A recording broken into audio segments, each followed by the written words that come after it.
Film की शुरुआत में हमें बगदाद के शहर में रेगिस्तान दिखाया जाता है, जहाँ पर आर्मी एजेंट्स की टीम अपने लीडर लू फेंग के साथ एक मिशन पर आई थी। लू आकर वहाँ पर ऑयल फैक्ट्री के लीडर से मिलता है, जो यहाँ पर फैक्ट्री कंट्रोल करने का काम किया करती थी। असल में ऑयल कंपनी की फैक्ट्री के लोग बहुत बड़ी मुसीबत में थे। इन पर हर रोज हमले हो रहे थे और यही वजह थी कि लू की टीम इनको यहाँ पर बचाने के लिए आई थी। फैक्ट्री की लीडर लू को बताती है कि उसने यहाँ पर 400 लोगों को बचाना है और हमें यहाँ से बचाकर ग्रीन जोन तक पहुँचाना होगा। इसके बाद हमें गाँव में क्रिस नाम का एक आदमी दिखाया जाता है, जिसके पास उसका भाई आया था। वो कहता है, भाई मैं आपके लिए एक मिशन लाया हूँ, जिसको पूरा करने पर हमें बहुत सारे पैसे मिल सकते हैं। हमें एक बस में कुछ लोगों को अगवा करना है। जब क्रिस अपने भाई की ये बात सुनता है तो उसे मना कर देता है, क्योंकि क्रिस कभी भी कोई गलत काम नहीं किया करता था। इसके बाद हम क्रिस के गाँव में ओवेन नाम के एक आदमी को देखते हैं, जो जमीन से पानी निकालने का काम किया करता था। क्रिस के गाँव में भी पानी की कमी थी। क्रिस अपने गाँव वालों से बहुत प्यार करता था, इसीलिए वो पानी निकालने के लिए ओवेन को बुलाता है। ओवेन अब एक कुएं से पानी निकालने की कोशिश करता है, मगर नहीं निकाल पाता। उस वक्त गर्मी भी बहुत थी और क्रिस के गांव के लोग बहुत गरीब भी थे।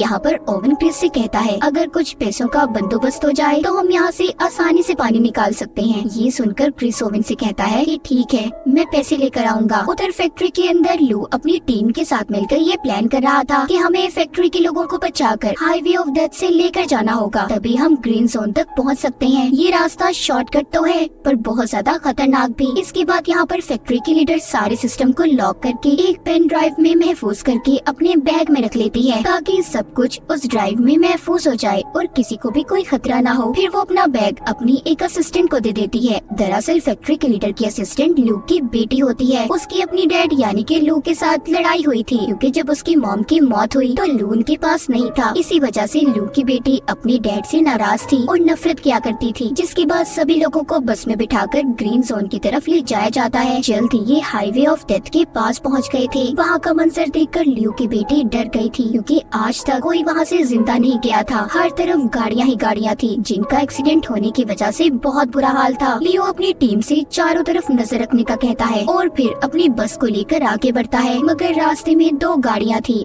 जिसकी वजह से रास्ता रुका हुआ था। ये देखकर लू की बेटी कहती है, हमें बस को यहीं पर रोक देना चाहिए, मगर लू ऐसा करने के लिए तैयार नहीं था। वो कहता है, मैं जानता हूँ ये गाड़ियाँ क्यों खड़ी हैं और हम बस को यहाँ पर किसी कीमत पर नहीं रोक सकते। हमें हर हाल में यहाँ से निकलना होगा। तभी जब ये उस बस को गाड़ियों के पास लेकर जाता है तो एक जोरदार धमाका हुआ था, जिससे बस में बैठे सभी लोग बहुत ज्यादा डर जाते हैं। लू ने फिर भी अपनी बस को नहीं रोका था, वो चलता रहता है। दरअसल ये जितनी भी बसेस थी एक खास किस्म के मटेरियल से बनाई गई थी, इसीलिए इन पर गोलियों और बॉम्ब्स का कोई असर नहीं हुआ था। लू अपनी बेटी को बताता है, ये गाड़ियों का बीच में खड़ा होना दरअसल हमें गुमराह करना था। अब जब ये आगे जाते हैं तो लू देखता है कि रेत का एक बहुत बड़ा तूफान इनकी तरफ बढ़ रहा है, मगर ये उस तूफान से भी नहीं घबराता और बस को लेकर आगे बढ़ता रहता है। तभी यहाँ पर क्रिस की टीम रेत के तूफान का फायदा उठाकर एक बस को हाईजैक कर लेती है, यानी कि उन्होंने उस बस को अपने कब्जे में ले लिया था। जैसा कि हमें पता है कि क्रिस को पैसों की जरूरत थी, इसीलिए वो ये काम कर रहा था। उसने अपने भाई की बात को मान लिया था। जब तूफान के रुक जाने के बाद ये सब अपनी बसेस को रोकते हैं तो लू को पता चलता है इनकी एक बस गायब थी, जिसमें ऑयल फैक्ट्री की लीडर भी थी। तब इसकी टीम में से लड़की बताती है, मैंने उसे दूसरी तरफ जाते हुए देखा है। लू अब यहाँ पर एक हेलीकॉप्टर को बुलाता है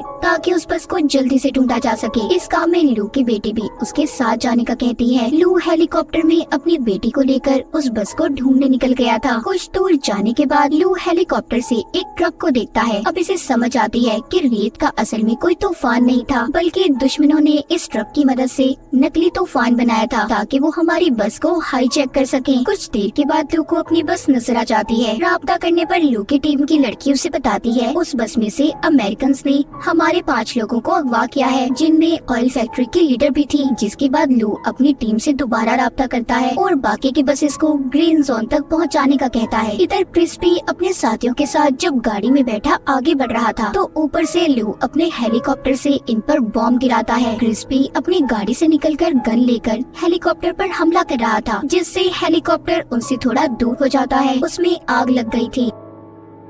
क्रिस अपने भाई को अभी खंडर में लेकर आया था, जहाँ पर लाकर उससे पूछता है कि ये किसका मिशन है, मुझे सच सच बताओ जिसमें इतना ज्यादा खतरा है, हेलीकॉप्टर से हम पर बॉम्ब गिराई जा रही है। तभी वहाँ पर ओवेन आता है जो कि क्रिस का दोस्त था। कहता है कि ये मिशन सारा प्लान मेरा था, उसने ऑयल फैक्ट्री के लीडर को भी अगवा कर लिया था। इसका मकसद ऑयल कंपनी के सारे सिस्टम को हैक करके यानी कि अपने कंट्रोल में लाकर, जिससे इसे बहुत सारे पैसे मिलने वाले थे। ऑयल फैक्ट्री के लीडर को भी ये बात समझ आ गई थी कि वो ओवेन ही था जो इनकी फैक्ट्री पर हमले करवा रहा था, ताकि जब हम अपनी जगह बदलकर ग्रीन जोन की तरफ जाने लगे तो ये रास्ते में हमें अगवा कर ले। क्रिस यहाँ पर ओवेन से कहता है तुम इतना बड़ा प्लान कैसे बना सकते हो, और मैं आगे अब इस प्लान में तुम्हारा साथ नहीं देने वाला, मुझे मेरे पैसे दो ताकि मैं यहाँ से जा सकूँ। ओवेन कहता है अभी कुछ और काम बाकी है, जिसके बाद तुम्हें तुम्हारे पैसे मिल जाएंगे। क्रिस का भाई भी यही कहता है कि अभी कुछ काम बाकी है, मगर क्रिस किसी की परवाह ना करते हुए कहता है कि अगले 2 घंटे के अंदर अंदर मुझे मेरे पैसे चाहिए। इतना कहकर वो वहाँ से चला गया था। क्रिस के जाने के बाद उसका भाई ओवेन से कहता है कि हमें अब उसके बगैर ही काम करना होगा, मगर ओवेन यहाँ पर उसके साथ गद्दारी करता है। उसने क्रिस के भाई को मार दिया था और फिर यहाँ से सब कुछ जाने का कहता है। उधर क्रिस भी अपने गांव में पहुँच गया था। उसे अपने भाई पर बहुत गुस्सा आ रहा था क्योंकि उसने सही बात नहीं बताई थी उसे, जिसके बाद वो थोड़ा खुद को सुकून में लाने के लिए बच्चों के साथ बाहर खेलने चला गया था। तभी उधर ल्यू आता है जो कहता है कि मैं यहाँ पर अपने लोगों को बचाने आया हूँ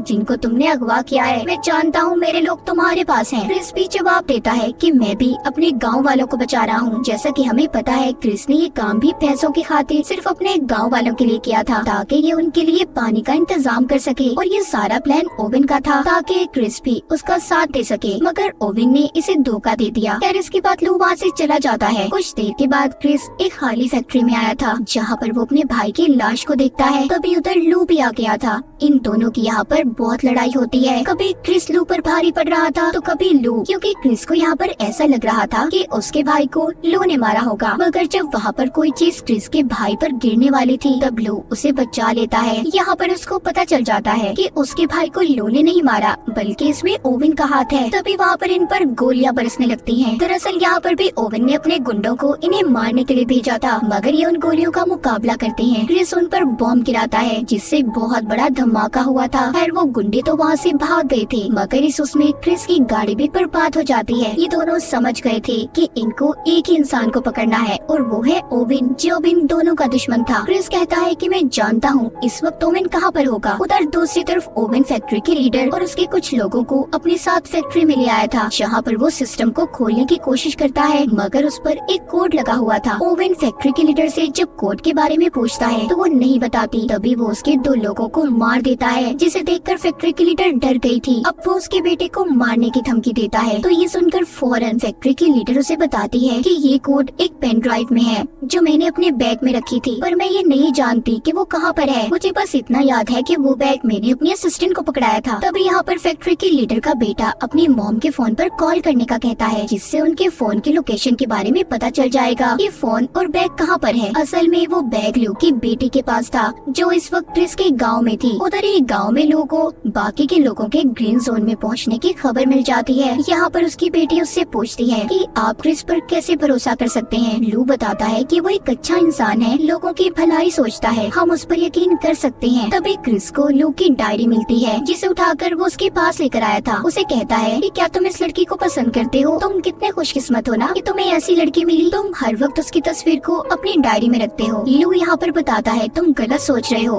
दरअसल वो मेरी बेटी है। इस बात पर क्रिस उससे माफी मांगता है। लू बताता है दरअसल जब मेरी वाइफ की मौत हुई तो मैं अपनी बेटी के पास नहीं था, जिस वजह से वो मुझसे आज तक नाराज है। वो कहता है और इस मिशन पर भी मैं इसीलिए आया था कि मैं अपनी बेटी को बचा सकूं, जो यहाँ ऑयल फैक्ट्री में काम करती है। क्रिस कहता है फिक्र नहीं करो, सब ठीक हो जाएगा, हम सबको बचा लेंगे, हम मिलकर मुकाबला करेंगे। तभी उन्हें कुछ गुंडों की आवाजें सुनाई देती हैं। वो जाकर उन गुंडों का मुकाबला करते हैं। यहाँ पर उन्हें पता चलता है कि उन्हें तो यहाँ पर ओवेन ने भेजा है, जो यहाँ पर फैक्ट्री के लीडर का बैग लेने आए हैं जो लू की बेटी के पास था। उनके पास काफी सारे हथियार थे। उन्होंने सभी गांव वालों को बंदी बना लिया था और अब वो फैक्ट्री के लीडर का बैग भी मांगते हैं जिसमें पेन ड्राइव थी जिसमें सिस्टम का कोड लॉक था।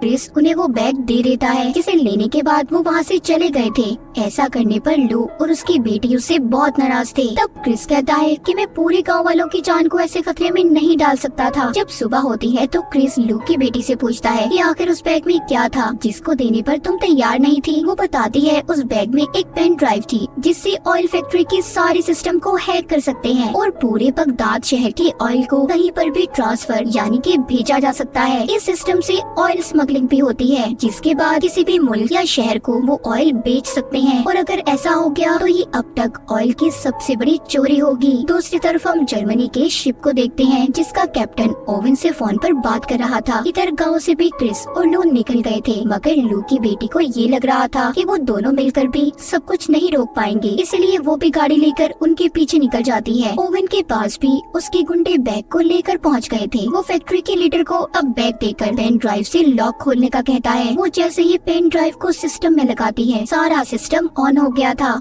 यानी कि चलना शुरू हो जाता है। ओवन उस जर्मनी के शिप में ऑयल भरवाने का कहता है मगर इस काम में 24 घंटे लगने थे। कुछ वक्त के बाद क्रिस और लू भी अपने ट्रक पर ओवन के पास फैक्ट्री में पहुंच गए थे। वो उसके गुंडों का मुकाबला कर रहे थे। लू एक पाइप पर चढ़कर बड़े ही शानदार तरीके से ओवन के आदमियों को मार देता है। ये सब कुछ ओवन भी छुप कर देख रहा था। वो अपने आदमियों से कहता है कि हमें जल्दी यहाँ से निकलना होगा क्योंकि उसका काम अब पूरा हो गया था। जर्मनी के शिप में ऑयल भरा जा चुका था। क्रिस भी फैक्ट्री के अंदर जाता है। वो आकर गुंडों को मारने लगा था। तभी उसकी नजर बाहर जाती है। वो देखता है कि ओवन यहाँ से भाग रहा है। अब वो दौड़ते हुए उसका पीछा करता है। तभी रास्ते में उसे लू की बेटी मिलती है जो गाड़ी लेकर इनके पास पहुँच गयी थी। ये दोनों मिलकर अब ओवन का पीछा करते हैं। इधर लू फैक्ट्री में ओवन के गुंडों का मुकाबला कर रहा था। वो एक एक करके सभी को मजा चखाता है। वहाँ पर अब ऑयल फैक्ट्री की लीडर आती है जो कहती है कि सब कुछ बर्बाद हो गया। उन्होंने पेन ड्राइव से ऑयल की चोरी कर ली। हमें इतने बड़े नुकसान को रोकना होगा। उधर रास्ते में क्रिस जब ओवन का पीछा कर रहा था तो वो अपनी गाड़ी को जंप करता है। उसके पीछे लू की बेटी भी गाड़ी को हवा में उड़ाती जंप करवाती है मगर उसकी गाड़ी का एक्सीडेंट हो गया था। क्रिस गाड़ी की ऐसी हालत देखकर लू की बेटी पर गुस्सा करता है। तभी वहाँ पर लू भी